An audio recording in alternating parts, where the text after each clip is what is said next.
Buenos días. Continuamos con los devocionales basados en el libro de Éxodo y hoy es el capítulo 27 sobre el que vamos a reflexionar y he titulado el devocional como el anuncio de un sacrificio perfecto. Hasta ahora hemos visto que en el tabernáculo había dos habitaciones o dos habitáculos perfectamente aislados, tapados con varias cortinas y pieles y separados entre sí por una cortina especial. Estos dos habitáculos, que desde afuera parecían uno solo, se encontraban en un terreno cercado con varas y cortinas en todo su perímetro. En ese terreno cerrado, llamado el atrio, había varios elementos, aunque hoy solo vamos a hablar de uno, el altar del holocausto. Y solo vamos a leer algunos de las instrucciones de Dios sobre el atrio y el altar. Dijo Dios a Moisés, capítulo 27, versículo 9. Luego harás el atrio del tabernáculo y lo encerrarás con las cortinas de lino de tejido fino. Como veis, cada paso que tenía que dar Moisés estaba bajo unas instrucciones específicas y muy claras de parte de Dios. Y los versículos 1 y 8 dicen: el altar de los sacrificios será hecho con madera de acacia, construye un altar cuadrado que mida 2 metros con 30 centímetros de ancho y de largo y 1 metro con 40 centímetros de alto. El altar deberá ser hueco y estar hecho con tablas. Y de nuevo, constrúyelo tal como se te mostró en el monte.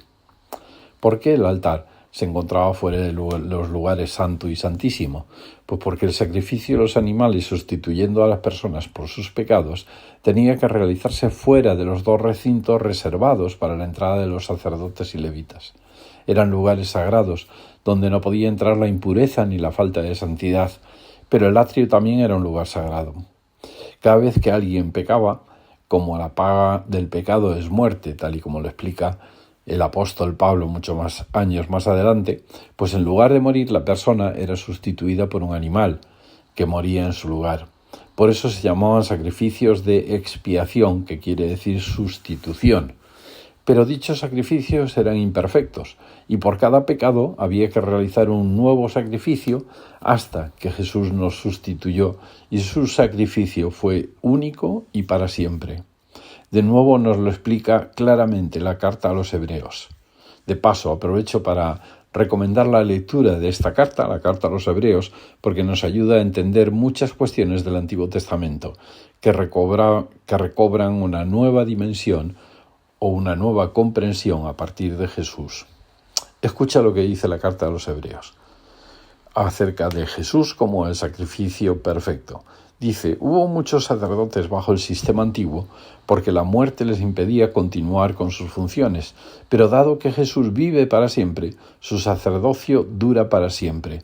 Por eso puede salvar una vez y para siempre a los que vienen a Dios por medio de él, quien vive para siempre, a fin de interceder con Dios a favor de ellos.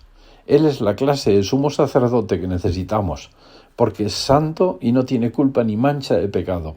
Él ha sido apartado de los pecadores y se le ha dado el lugar de más alto honor en el cielo. A diferencia de los demás sumos sacerdotes, no tienen necesidad de ofrecer sacrificios cada día. Ellos los ofrecían primero por sus propios pecados y luego por los del pueblo. Sin embargo, Jesús lo hizo una vez y para siempre, cuando se ofreció a sí mismo como sacrificio por los pecados del pueblo. Hebreos 7, del 23 al 27. Jesús fue el sacrificio perfecto, el sustituto nuestro, el propio sacrificio, y como era puro y sin mancha, su sacrificio fue válido una sola vez y para siempre.